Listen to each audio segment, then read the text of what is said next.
Hi everybody, Laura McGuire, Creative Memories Advisor from Cranston, Rhode Island, and I'm happy to be doing this video for you today.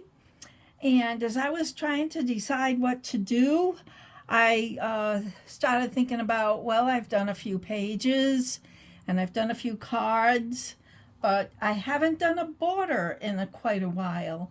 So what I want to do today is show you sort of like a formula to follow when you want to do a border, and how when you follow the same border, the same formula, that your borders can look different depending on what you use to make the borders. So the first one I came up with was a birthday border.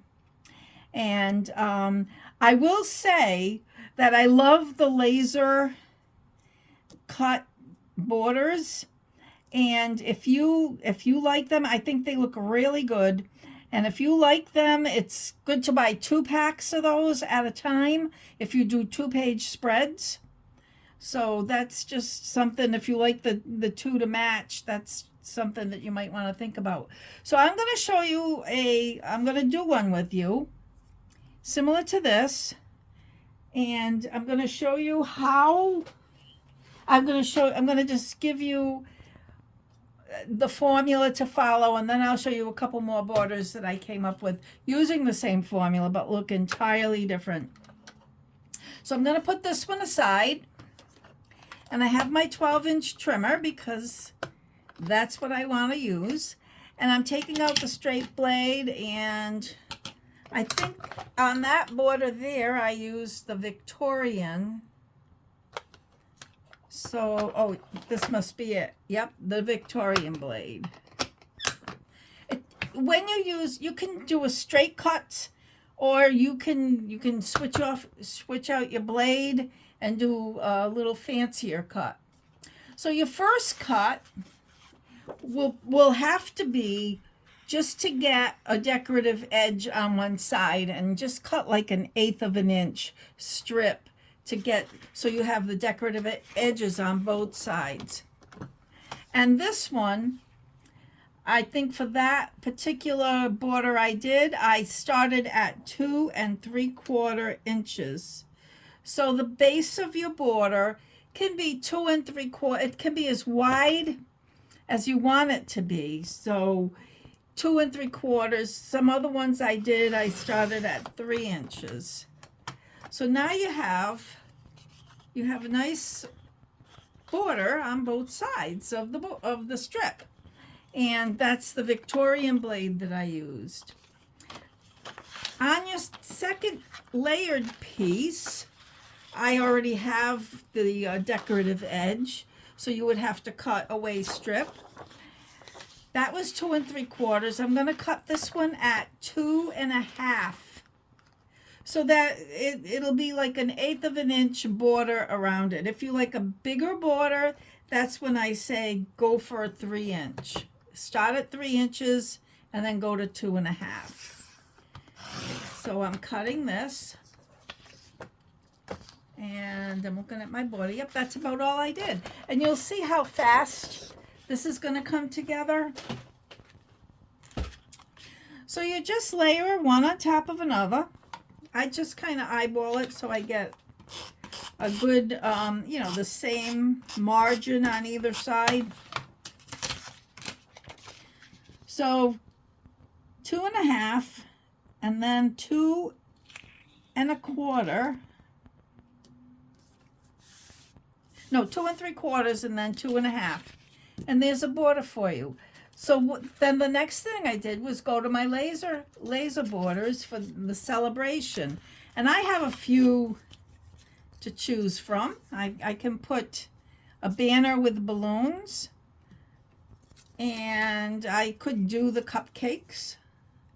And these are double-sided. You can see this one's double-sided, and this one's double-sided.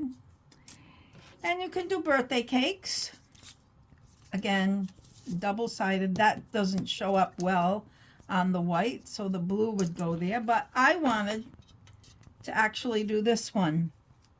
And to put this on, I want to give it some dimension, so I went to my foam squares, and I do use these little cases to store all my foam squares. Just because I know now where to find them all the time, whereas before I was always losing them. And so I'm putting them on maybe every other banner here. Now this border that you put down here, you can use your border maker system for that. You can use a sticker border. You can do, you know, whatever you want to do, and you can even layer that border if you wanted. So now I'm just peeling these off, and you're going to see how fast this border came to be. And I mean, if you use Fast to Fabulous albums, your page is complete. And you can put a border like this at the top. So let's see, if I put that at the 8 and 4, and maybe I want it at the 1/4 inch mark, just about there, and that's even. And there's the second birthday border for the day. So that's just, you know, just a general formula for creating borders. So your base could be anywhere from 2 3/4 to 3 inches or more if you wanted more. I mean, if you want a big wide border, that's up to you. I don't want too wide a border because I want room for my pictures and my journaling. So I'll show you the other ones that I've made. Let's see. The second one that I came up with was this one. So I just used scraps that I had here on my table, and I had the background is an all over print of flowers. Well, I thought that made it a little too busy. So what I did was, you see the back of this? I just flipped it over, and I used the same paper I did a 3 and a 2.5 inch. And then I got the Baroque frame punch, and it's not available anymore, but I really like it.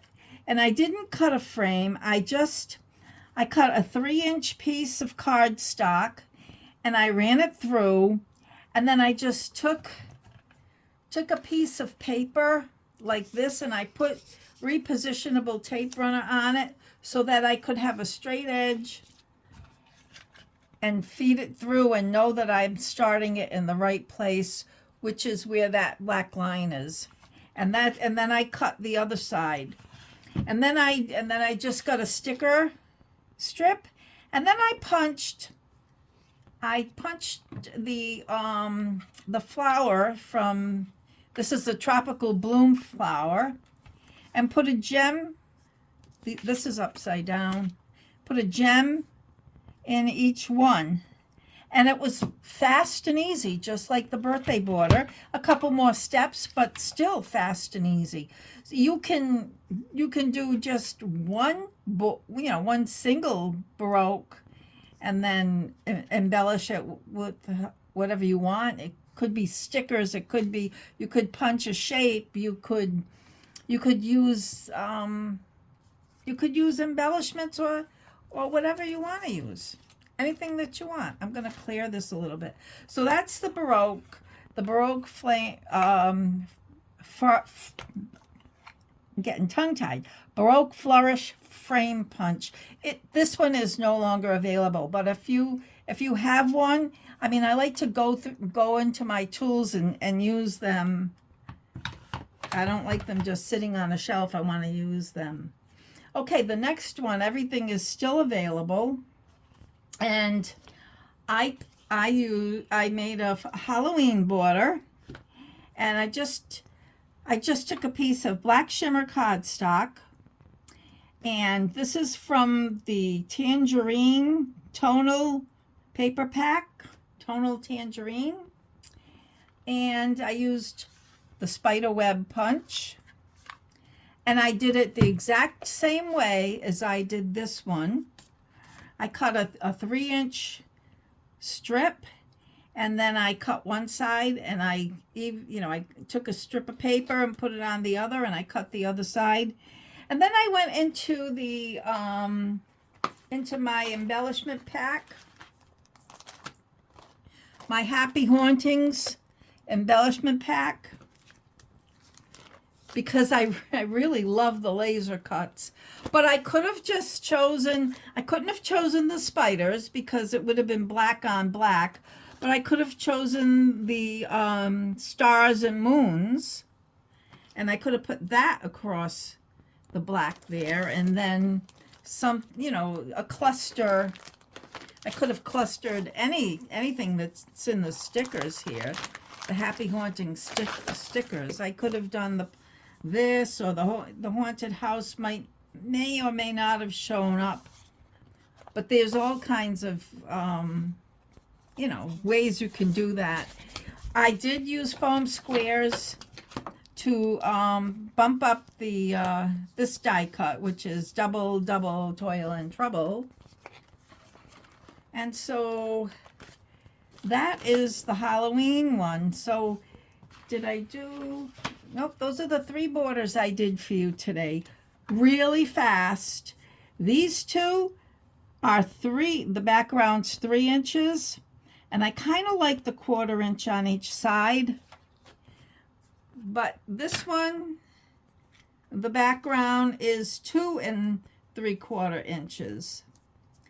And I think it worked for this because the blue showed up nicely behind the confetti paper. So, also, I want to say one more thing. Today is the day of the Creative Memories virtual crop on the Virtual Crop Facebook page. And I am going to grab my secret box and I'm going to go open it up now. So I want to thank you for watching, and I'll see you next time.